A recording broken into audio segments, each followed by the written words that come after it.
Chapter 62:47. Although the ringing and vibration rhythm of the phone did not change from usual, Jimmy felt that the phone was ringing more and more quickly, and it seemed to be getting more and more anxious. At this moment, the anxious ringing finally stopped, leaving a missed call on his phone screen. Then, he received a text message from his boss, which read, "Pick up your damn phone. Now. Right now." Seeing this message, Jimmy swallowed hard subconsciously, even though his mouth was dry. He had said too much before, and his throat was dry and tearing. But he could not care about these things at the moment, because the boss called again. Because of the text message, Jimmy didn't dare to hesitate any longer. He could only answer the phone in panic. Looking at Steve, who was full of pride, he said on the phone tremblingly, "Boss." Immediately, there was a hysterical roar from the other end of the phone. "Jimmy, what on earth did you do outside? Why did the Rothschild family call and say that the eldest master was very dissatisfied with you? I have worked hard for the Rothschild family for so many years, but I have never had the opportunity to meet the eldest master. How did you offend the eldest master?" Jimmy's heart finally fell heavily. He was still hoping that the boss's call at this time was just a coincidence, and had nothing to do with the man in front of him, the one who claimed to be a core member of the Rothschild family. But as soon as the boss said this, he knew that he had really offended a big shot today. He looked at Steve with eyes that were instantly filled with despair and pleading, and he could only say in a crying voice, "Boss, this is a misunderstanding. I will explain it to Mr. Rothschild in person." "You explain your ass," the other party shouted angrily. "Is it your fucking turn to explain? I tell you, you have been fired by the Ellis law firm. You don't need to come to handle the resignation procedures. I will have someone send your things to your home. From now on, I don't want to see you again, and you don't let me see you." When Jimmy heard that his boss wanted to fire him, he subconsciously said, "Boss, you have no right to do this. I have always done an excellent job, and I can get an A+ in every annual assessment. I also have options for the firm, and I am a senior partner of the firm. You are not qualified to fire me directly.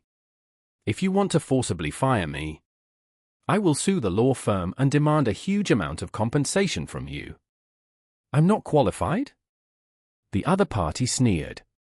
"Jimmy, let me remind you that in all these years at the law firm, you have won over 5 clients who bypassed our company.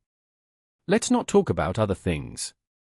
But in the patent dispute between Mel Goodman and IBM last year, if I remember correctly, our law firm offered him a 20% risk agency.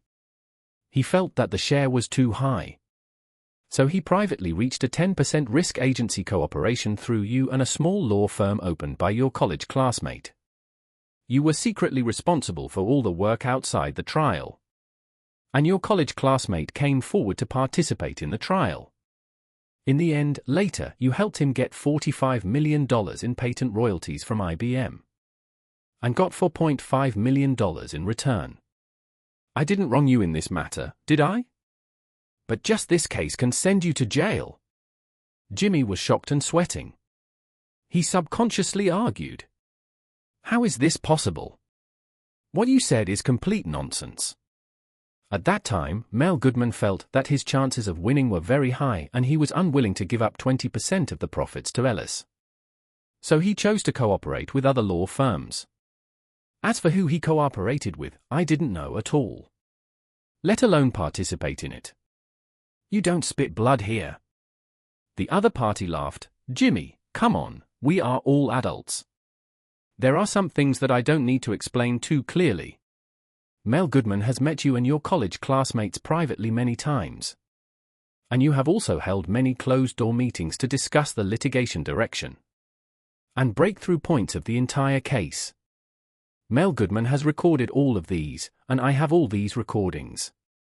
Jimmy was terrified and blurted out, You must be lying. How is this possible?"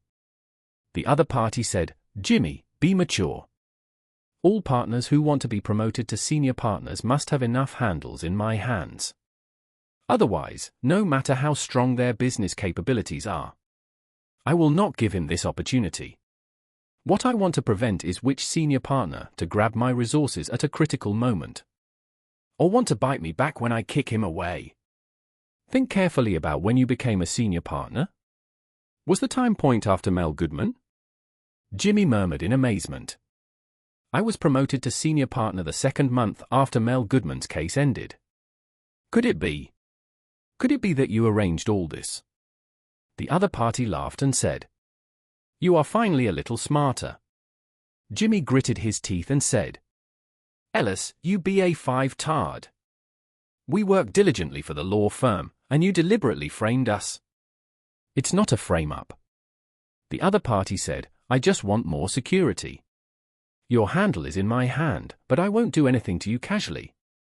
It's your fault that you offended the eldest son of the Rothschild family. I can't let you get involved no matter what, understand?